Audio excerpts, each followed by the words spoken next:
前两天有小伙伴让我分享夏凉被，我给我儿子选了几款，他自己选好了这个卡皮巴拉的这个小被子。你拿到手之后不要直接盖，你直接把它放到洗衣机里洗，洗完一水给它晾干。如果晾干之后你觉得它还不够软，如果你觉得够软你就可以盖了哈。如果你觉得它还不够软的话，你就再扔到洗衣机里再洗一水再盖。你知道吗？现在我这个小被子是洗了凉水之后的啊。刚拿到我就洗了，洗了之后我放起来了，它还没到夏天的时候我就收起来了。那盖之前呢，我又拿起来洗了一水，你都不知道这个小被子有多么的柔软，就柔软到什么程度，你就没有办法想象哈。而且这个花色还是我儿子自己挑的，是卡皮巴拉的，他贼拉喜欢。整个被子我高清镜头给大家看一下，它这个柔软程度。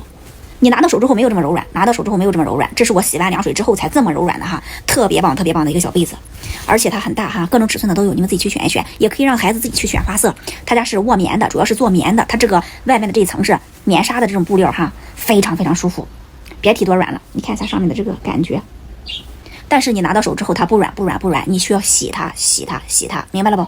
啊，我这个柔软程度是洗了凉水之后的，太舒服了，真太舒服了。